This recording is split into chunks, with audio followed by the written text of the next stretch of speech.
Sel kevadel oleme pikalt rääkinud Jämera majast. Oleme jälginud ühe maja ehitust alates esimese plokirea paigaldamisest kuni maja lõpetamiseni välja. Ja kuna Jämera maja puhul on tegemist nii-öelda ka kataloogi majaga, siis oleks hästi loogiline, et selle lugude seeria lõpuks ajame juttu arhitektiga ja kuuleme, mida tema arvab Jämera majast, mida ta arvab kataloogimajast. Jämera maja, tema kõige suurem võlu on homogeensus, ühest materjalist kogu maja. Parim vahend on Jämera maja, kus on kompleksselt välja mõeldud kogu poolbetooni kasutus soklist katuseni. Aga Jämera maja pakub oma nii-öelda tooteid tüüpprojektidena, komplekslahendustena. Et kuidas see nüüd sobindub arhitekti töölauale?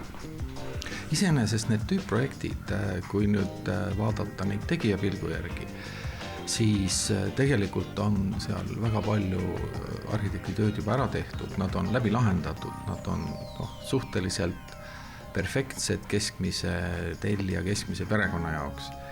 Nii et muudatusi tegelikult tuleb teha võrdlemisi vähe, aga siiski ja alati. Sellepärast, et ega ikkagi üks käsi on natuke lühem kui teine ja inimene, ka ülikond vajab tegelikult kohendamist, et ta istuks perfektselt. Sama lugu on kataloogimajadega ja ei saa eitada näiteks ka kui rahaliselt on suhteliselt kitsas ja eelarve piirangud on ees. Ka sellisel juhul on sellise ilusa arhitektuuri saavutamine palju keerulisem kui siis, kui nagu raha puudust pole.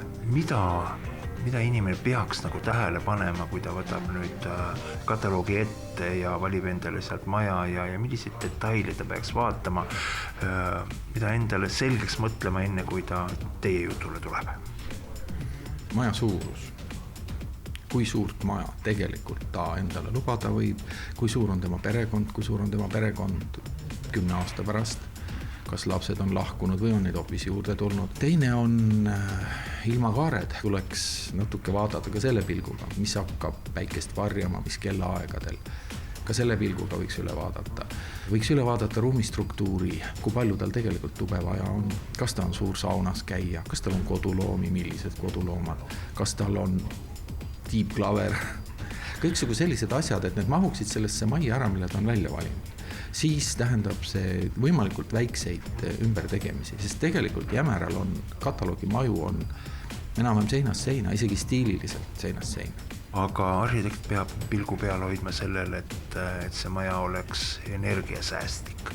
Jämera majal, eriti just kataloogimajal, eriti just sellepärast, et tegelikult kõik sõlmed on väga läbitöötatud. Sealt on peaaegu täiesti välja projekteeritud igasugused külmasillad. Mida siis öelda Jämera teema lõpetuseks?